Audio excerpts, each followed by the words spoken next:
Welcome everyone to our latest NCAA Social Series, episode number 30. I'm Andy Katz.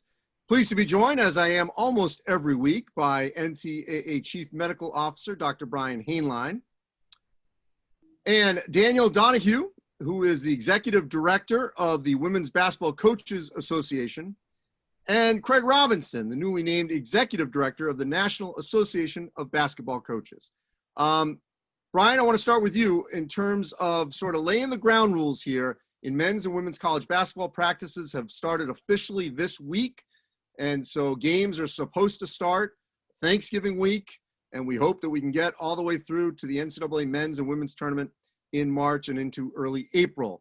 In terms of our first major sport inside across the country, what are some basic ground rules that you hope everyone follows as we enter this period of the pandemic? Well, thanks, Andy, and actually it's really a pleasure to be with Danielle and Craig too. We interact a lot on these Zoom meetings, so it's great to all be together. You know, I think what we have to do is look at lessons learned, Andy, and that's really important. So, you know, there is a difference between basketball and outdoor sports, and you know, that basketball is played in an indoor building. So that creates one issue that I'll mention in a little bit. But what we've learned, you know, so far from the, let's look at the football season. Everyone was really frightened about what would happen during football play. But so far, we don't have a documented case of transmission of virus during competition. And if we look at the cases that have happened, you look at the NFL, and if you look at the cases that have happened in college sports, you know, the positive cases are happening from outside of sports. So from those interactions where you're in close social encounters, and virtually universally, it's when individuals are not following the most basic rule of engagement: always physically distance and always mask. If there's a team meeting, everyone is physically distanced and everyone is masked, but even more ideally, the team meetings are being held virtually. You know, we even have had some high profile events where one team had positive members and another team did not, and there was no transmission that happened. So it sounds simple, but if every single student athlete, every single coach, every single tier 1 support staff, that they follow the most important way to mitigate COVID-19 risk, we would be well underway. And then the other thing is, we are looking at basketball. The difference between basketball and football is that you are indoors. And so we know the CDC has said that there may be an increased risk of the ability to transmit COVID-19 indoors versus outdoors. So we have to be more cautious from that point of view. And the nature of the interaction in basketball and football is different. There's a bit more of a close encounter. But even from that point of view, the really close encounters happen in seconds. They aren't prolonged over minutes. So it remains to be seen what the transmission risk will really be in that sport. So what we've done, because it is indoors and because there may be some different rules of engagement, is that the amount of mandatory testing is increased relative to the baseline that was set for football. So we're optimistic as we go forward, and I know that Danielle and Craig and everyone that they are working for and working with, they understand that this is going to be largely up to the athletes to make certain that they do what they need to do 24/7. So one thing that Brian just pointed out, Danielle and Craig, is, and I know we can't compare it to the WNBA and the NBA, but just on the court itself, I'll start with you, Danielle, and then you, Craig. The success of the wubble and the bubble down in Florida and the WBA and the NBA not having positive cases of actually playing the sport. How much has that helped at least give some optimism as we enter college basketball for the men and the women? Danielle, I'll start with you. Yeah, thanks, Andy. And it's fun to be here. Thanks for having me today. And yes, I feel like I'm on Zooms with Craig and Brian all the time now. So it's fun to continue all these conversations. But I will say what we saw with the WNBA and the NBA was tremendous for optimism. It was a working model that we can learn from. I know from just an excitement perspective on the women's basketball side. I mean, there was so much social media. The television ratings were off the charts. the players for the WNBA. I mean, we were hearing lots of wonderful stories about how much they appreciated the health and safety being first priority, and then the ability to compete at the highest level. And so that's what our sport is all about. It was very encouraging, I think, for our members across the collegiate landscape to be able to cheer on our professional colleagues, and it was incredible for optimism. So I think we're entering into this time period with an open mind, with a lot of optimism. We're trying to learn from Dr. Hainline and the experts, and do our part to continue to keep health and safety first. Yeah, it's great to be here with both of you, with all three of you. I'd echo what Danielle said.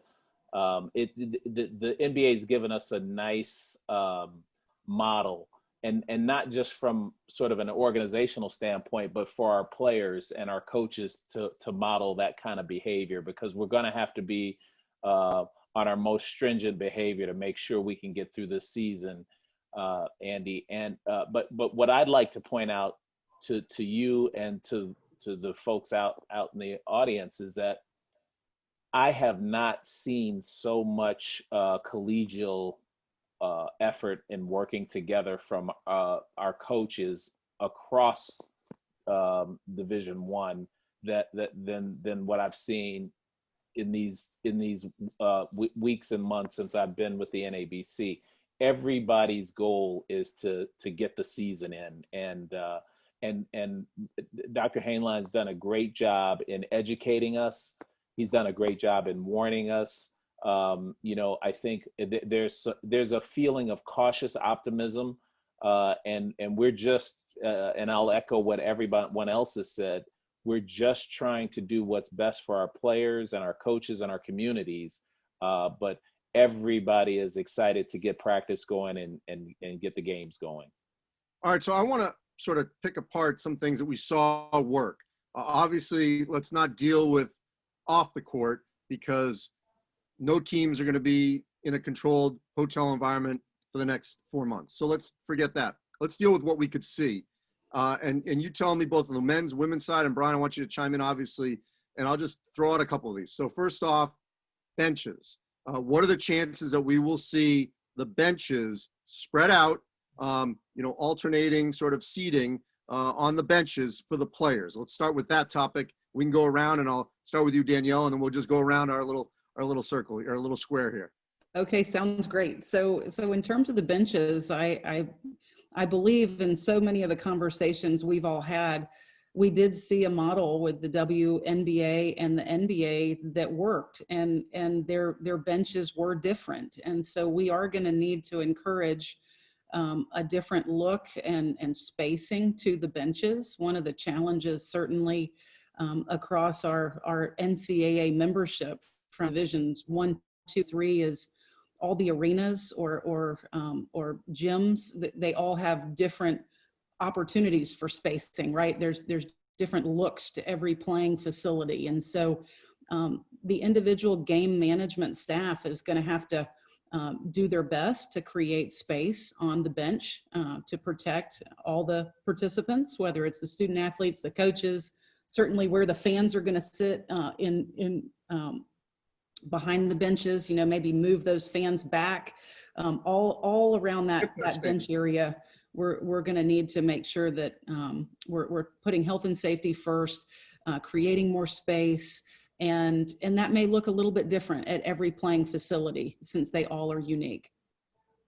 Yeah, and Andy, we had to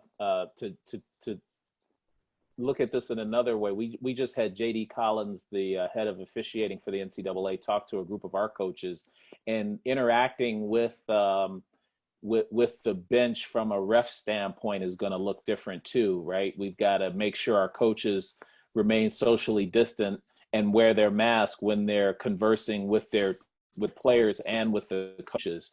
And then there was something else that I noticed that the NBA and WNBA did that made a whole lot of sense is, even though they were socially distanced on the bench, the players who weren't in the game, right? So like the non-rotation players, they all had masks on. The coaches who weren't giving instruction all had masks on, and when they gave instruction, they pulled their mask down, gave instruction, and put their mask up. It gets back to what Dr. Hainline has said. If we can socially distance and stay masked up as much as possible, we have a good chance of mitigating a lot of risk. So, Craig, I'm going to get to the officials here momentarily, but Dr. Hainline, let me get back to you on that. What is the appropriate space in between seats or benches? Because we saw, was a little different within the NBA benches in terms of, so they get excited, they pop up, they congregate. But to Craig's point, I think it's a great point that the players who weren't in the game or about to go into the game, they were wearing masks, and sort of the peripheral coaches were as well. But what's the proper spacing? If someone from game ops is watching this right now about trying to spread out the bench, how much distance should there be? Well, ideally, Andy, there would be 6 feet between players. But I think if you do at a minimum, every other chair with the requirement that you're masked, that makes a huge difference. And there may have to be some rules changes because, as Danielle mentioned, different arenas have different space allocations. And so we may have to go into an L-shaped space, and that requires an operational rules change. So I will tell you as we speak, actually, so your timing is perfect, Andy, that we're actually reviewing, we meaning the NCAA COVID-19 Medical Advisory Group, we're reviewing a basketball operations document. And so it includes everything from the spacing on the bench, the separation from the bench, and if there are going to be any spectators, the universal masking while on the bench. You aren't going to see, someone with a water bottle going from person to person and, putting it in, spraying it into their mouth. Everyone's going to have their own water bottle, their own set of towels. And so it's going to be very different and quite orderly. And as Craig said, with, the interaction with the officials, that's going to be different as well. So it would be exceptionally difficult for the officials to mask during the game. I mean, they're really like players. They're running up and down, and the mask would become so wet as to be non-functional anyway. But when there are the timeouts and those types of discussions, well, that's something, when officials will likely be wearing masks. So everything is going to look different, and it is going to, I think, have much of the look and feel of how the NBA, WNBA had put their benches together. All right, so I want to get to the coach-official relationship here momentarily, but just to follow up on the officials, in terms of the whistle, I remember at one point early in this pandemic, there was talk of an electronic whistle, but if what you're saying is when they're running up and down, the whistle's usually in their mouth the entire time, and then they blow it, and then maybe if they have to go talk to the stat crew, maybe that's when the mask comes up. There probably is going to be fiberglass, which we'll get to in a moment. But what are you hearing in terms of whether it's a real whistle or an electronic whistle? Yeah, so all the whistles are real, but the electronic whistles, we haven't had great success with them in football. And what's really key is that when you want to stop play, you want to be certain that everyone hears the whistle and they stop what they're doing. That's a health and safety concern that sometimes is much greater than an infection safety concern. So it's highly likely that the officials are going to have the traditional whistle where you're blowing into it, but there are actually pouch devices that fit at the end of the whistle so that you aren't having any of the particles that are going into the air. It really is like a mask for a whistle, and they're really effective. So I think that's where we're going to land because the electronic whistle is just, there's a different feel to it, and the players are used to just by instinct, they hear the whistle and they stop. And the electronic whistle, it didn't produce that same result. All right, so I want to get to this coach-official relationship because we know in this sport, men and women, there are plenty of iconic confrontations between the head coach and the official. There's a lot of spray going on between both parties, going back and forth. Craig, we'll start with you. What have you counseled the coaches, the high-profile Hall of Fame coaches, about how they need to interact with officials during this pandemic? Well, we've talked to them about comportment right from the start, and how important it's going to be. Number one, because there's likely to be not many people in the arenas, if there are people in the arenas. So sound is going to carry. And so we've talked to our coaches about that and being extremely careful with how they interact, how their players interact with the officials. And you talked a little bit about what we've learned from the NBA. You know, the thing that I noticed about the NBA is that they move the mics that are usually right there at the scorer's table and put them over to the other side. So you could still hear the sounds of the game, but you couldn't quite hear what the players were saying like you would normally be able to hear with the crowd noise. So I think that's something to take a look at. And really it just, it comes down to our coaches sort of changing our behavior, and we're hoping to get a few of them to kind of speak and do a video that will go out to all the rest of the coaches. If we could get some of our Hall of Fame coaches to do that, I think that'd be really helpful. Danielle, on that relationship? Yeah, I'll just add, Andy, that we have had so many meetings with various committees, with coaches and officials on the committees, and I think there's a great respect from our coaches of the experience that the officials are going to have this year. The officials they travel a lot of times alone, or they're going from city to city constantly for one game after another. They're being crewed in different crews of different people each night, many times.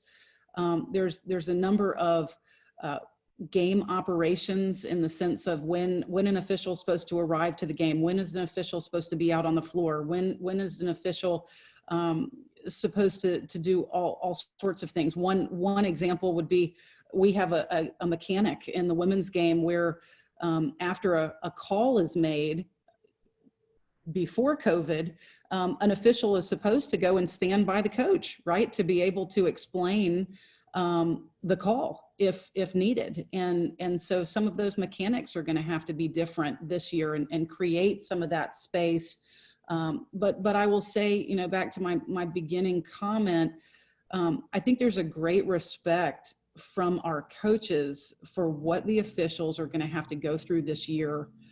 From a health and safety perspective, the extensive travel that they're going to have to go through now in this new environment, and the real commitment to try to keep the officials safe, and the players safe, and the coaches safe. And how do you do all of that in a game operations situation? And that's tough. It's going to be tough. And as Dr. Hainline talked about, and Craig talked about it's going to take a lot of discipline and just being very aware of our historical habits. They're going to have to evolve in this COVID time period. So I would just lean on, there's a great respect and understanding of the importance of our officials, the need for our officials to also have health and safety as a priority.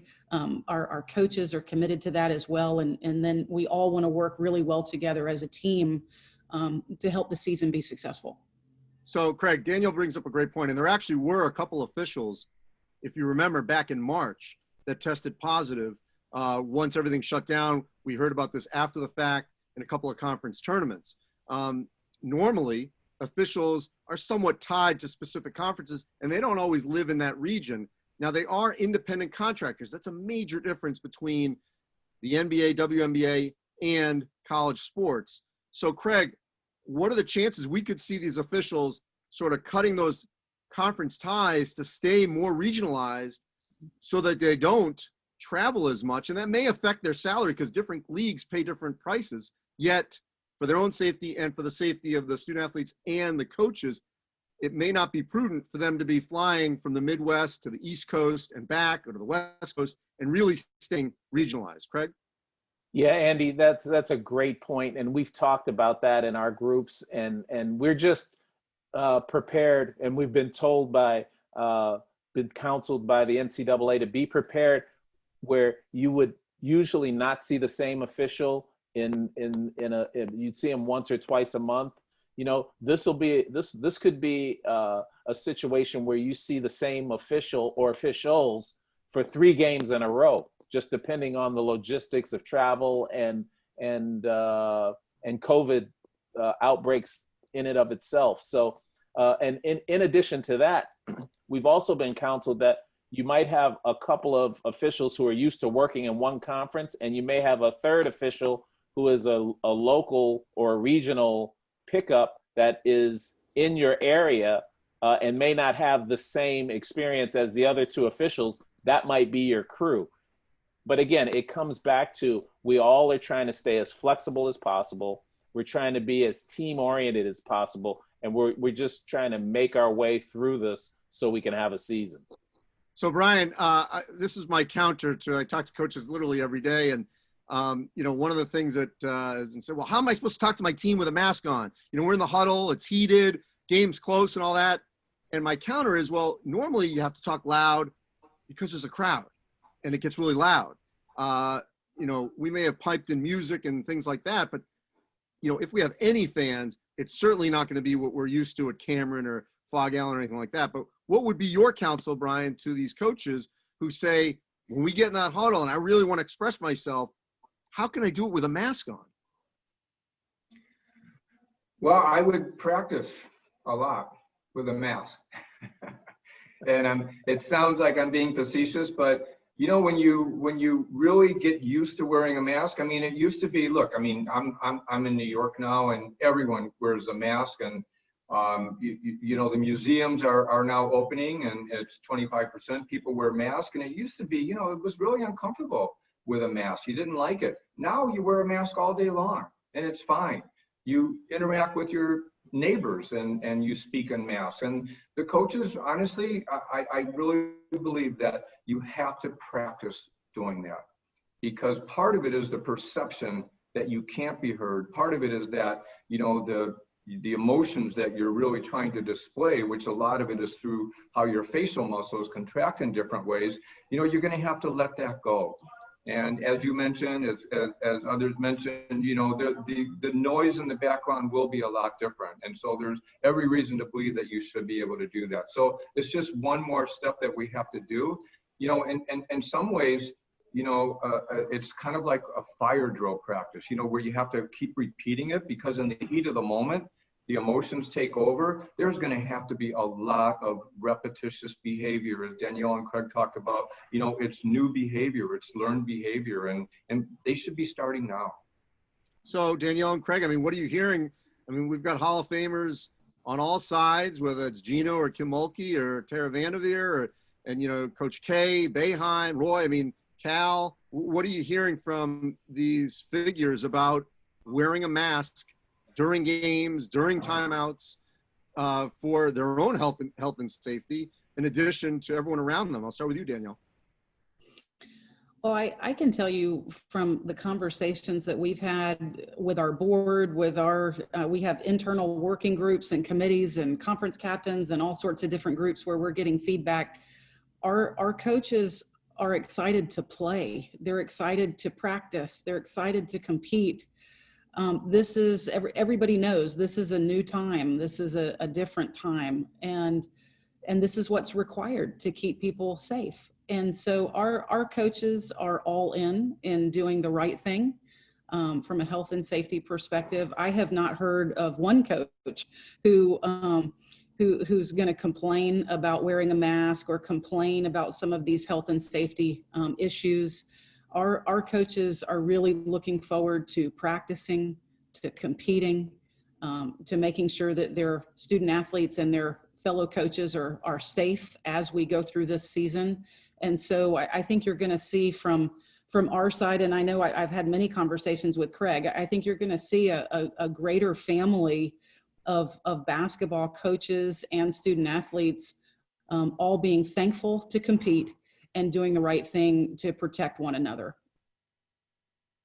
Yeah, Andy, I'll just piggyback on what Danielle said. There is the benefit of not having had the NCAA tournament last year that has sort of awakened our coaches, and they realize how fortunate we are to be able to get a season started, right? And I would also be being a little disingenuous if I didn't say there were a couple of grumpy folks who are talking about things, but the rest of the group pulls them back in, and they all are really thinking about the experience of their student athletes first. And once that's out on the table, anybody who has any kind of trepidation about wearing a mask, about being socially distant, or anything that is an inconvenience sort of subsides, and they're all back to figuring out how to make this task work. So I'm excited for the season to be started, as are our coaches. So Brian, all these schools are very active on social media, educating us, informing us of their practices that have all begun, but we're seeing a mixed bag about the beginning of practice or early drills. And it really also is sometimes where you are in the country. So for example, Iowa puts out on social media, and during practice, early drills, you see them all wearing the mask. And then I checked in with Fran McCaffrey, the head coach of Iowa. Now, once they really got up and down and were actually playing, the mask came off. Some are not wearing them at all, which I'm not saying is right or wrong. The players I'm talking about, even when they're doing the basic early drills within practice. So it really has not been consistent. Where do you fall on that aspect, in the practice aspect of when you should or if you must during various drills versus when you're going up and down? Well, I think it's a very simple formula, Andy. The more you can wear your mask, the better off you and everyone around you is. And so when you're doing your basic strength and conditioning or your warm-up drills, and you should mask if you can. And people will rationalize and say, well, I'm going to be taking my mask off in 15 minutes. Why not take it off now? But it really, exposure time matters. And the more we can limit exposure time, the better off we are. And so we just keep it at the most simple level, rather than, we don't have to devise complicated formulas or say this amount of time you're in your mask. Just if you're comfortable wearing a mask, wear a mask. And I think we all know that when it really gets down to the time when you're running up and down the court and really doing full court basketball, that's when it becomes challenging, and we understand that. And that's why there's also enhanced testing that's taking place to account for that. So Craig and Danielle, what have you guys noticed in terms of early practice? Well, I'll start. The early feedback is everyone is worried about keeping their guys healthy, right? And there isn't worry, as it goes back to what Brian has said many times. We can't call it a bubble, but the basketball group, our coaches feel safe when they're within their basketball group. It's when the guys go out and they're not in the basketball group and they're in some other social group that most of our coaches are beside themselves with worry about that. So our coaches in these early days of this early day into a practice they've kind of been used to having these workouts and this ramp up time. So they've got that part down. I think the part that they don't have down is as we get closer to the season and something happens, somebody gets infected, the contact tracing part and worrying about being out for 14 days, that's what's on our coaches' minds right now. I'm going to get to that momentarily. Go ahead, Danielle. Yeah, the only other thing I would add, and I agree with everything that's been said on the women's side, we are hearing just there's a lot of stress just with all the uncertainty, all the not knowing everything definitively right about the season. There's still decisions to be made. There's still uncertainty to navigate. And some of our student athletes are really going through a lot of personal and emotional stress. Our coaches are trying to do their very best to care for their student athletes from a mental health perspective and encouraging them through this time. This is such a difficult time for all of us. We've never been through anything like this, any of us. So to go through this period, certainly with student athletes who have worked so hard to get to where they are and compete at this elite level. It's incredibly stressful for them to navigate all of the uncertainty. And so we are working with our coaches to try to help them then help serve the student athletes through this difficult time. And I think everybody is really, as Craig said just a moment ago, that student athlete experience is so important to all of us. And our coaches are really trying to make sure that from a mental health perspective, we are also addressing some of these needs that many of our athletes, the challenges they're facing. Yeah, no question. And we've addressed that many times on the social series at length. One other quick topic before we end with contact tracing, and that is, especially in women's basketball, and then Craig with the managers, but in women's basketball, we have seen for a long time, we've seen practice players. And a lot of times they are men. And that has really helped the women's game. But now we're really dealing with limited numbers in the space, in that gym. And this affects GAs and managers, even more so maybe on the men's side. But what is happening with those practice players on the women's side? Because that really could affect, getting ready for the season, Danielle. Well, that's a great point, Andy, and certainly on the women's side, we have always, since we've had practice players, we have used them wisely, and it has allowed our players to go up against bigger, faster, stronger men, and it has elevated our women's game quickly. This year, you're not going to see practice players. We're really trying to keep that tier 1 bubble as small as possible for health and safety reasons. And so that tier 1 group is the core of your program, your student athletes, your coaches, and just the support staff that is necessary to facilitate the season. So you're going to see a lot of coaches jumping in on drills. You're going to see some managers and different individuals that are support staff people actually likely doing managerial duties. But it will be a much smaller group that's around those student athletes to protect them. It will be different from a strategy perspective and a training perspective, but it is for health and safety, certainly. Craig? Yeah, you're going to see a lot of our coaches in a lot better shape than they've been in a long time, because they're out on that floor. We have one of our Hall of Fame head coaches was out rebounding and said he had to lose some weight and get in shape because he's shagging rebounds. And I feel sorry for the poor kid who was missing the shots and had him running all over the court, because I know that couldn't have been good. So, Brian, I want to end with contact tracing. We've talked about this for weeks. It is a major issue. We're seeing it happen, obviously, right now in college football. We've seen it in the NFL.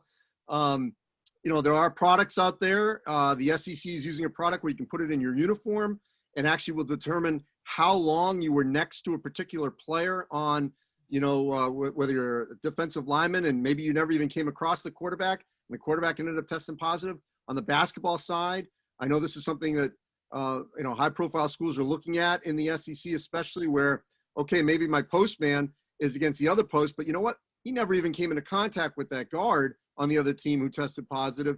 And so we can really break down minute by minute. What are we seeing in terms of that aspect from the game perspective of trying to really limit contact tracing? And if someone is positive from another team and you play that team 3 days ago, you may not have to sit, because really when you break it down, you were barely with or next to that particular player.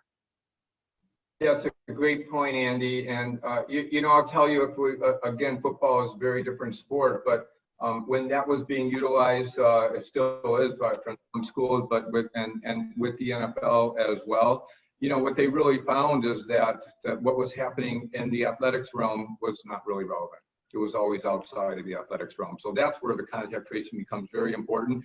But using these instruments is fine, but what's even more important is that there's a large number of contact tracers on campus who are properly trained, that there's an incredible relationship established with the local public health authority, that individual understands that you're using this device, so it helps you have a better sense of who came into prolonged contact or repetitive contact over a long period of time with someone, and that local public health authority person then needs to accept that, and some will and some won't. And that's the problem across this country, is that as you go in different municipalities, some have an attitude that, look, you were around that person, you're in quarantine, and others are very willing to work with the individuals who are coming up with creative solutions. So it really, the best advice, and this is what Danielle and Craig are emphasizing with their coaches, make certain that there is a very, very well-established relationship with the local public health authority so that they can work with you as you're trying to work through this really complicated issue of contact tracing. So Danielle and Craig, I'll give you guys the last word on contact tracing. What are you hearing from your coaches, Danielle? Well, what we're hearing is similar to Andy, what you initiated in terms of this line of questioning, and certainly Dr. Hainline has reinforced this on every call that we've been on, working through all of this. It's different in every area of the country. It's different depending on what state you're in. It's different depending on what university you're at and representing. So all of these relationships are vital. Everyone is committed to them, but it does look different in the different parts of the country that you're in, and how you would facilitate not only the guidelines of what your state is going through, but certainly how your institution will do the contact tracing. I know in a lot of the committee meetings that I've been in, there have been coaches that have described what is already going on their campuses, and it's extensive. It is a big commitment. It is extensive, and it's certainly there's protocols there that are already established to make sure that that again, health and safety is number one, and there's a way to be able to trace the outbreaks and how to protect those that are still healthy. And then what does it look like to care for those that may be testing positive? And so there's all sorts of protocols that are out there, and our coaches are very committed to doing their part to protect and serve their student athletes. Yeah, not much more to add, Andy, to what Danielle and what Brian have said. The one thing that I will say is that because of what Brian has counseled us, we're getting our coaches out to talk to the health professionals in their respective areas. That we're trying to get guys to do, but even more importantly, we're trying to educate our student athletes on how important it is to be responsible when you're away from the pod of the team, and how easily it can change the whole season for everybody. So trying to emphasize being unselfish when you are not with your team is a big part of this, and our coaches are doing a great job of conveying that to their teams. Mm-hmm. All right, so a couple overall lessons learned and things to look forward to: spaced out benches, officials wearing masks when they talk to coaches. They will be likely using the regular whistle. Coaches wearing masks when they're talking to officials, talking to their team. These are all things that be prepared. We're going to see that this season, so that we have a season leading up to the respective men's and women's NCAA tournaments in March and early April. Danielle Donehew, Executive Director of the Women's Basketball Coaches Association; Craig Robinson, Executive Director of the National Association of Basketball Coaches; and Dr. Brian Hainline, the NCAA Chief Medical Officer. As always, appreciate all of you. This was once again informational, educational. Hopefully everyone out there is taking this all in, because there will be changes, but there has to be changes if we're going to have the season that we all want during this pandemic. This is episode number 30. You can go to ncaa.org/social series to see all our episodes archived. We've been covering a variety of topics, from COVID to social justice to mental health, over the last, whatever this is, 6 or 7 months since this all began. We'll talk again next week. Stay safe, everyone.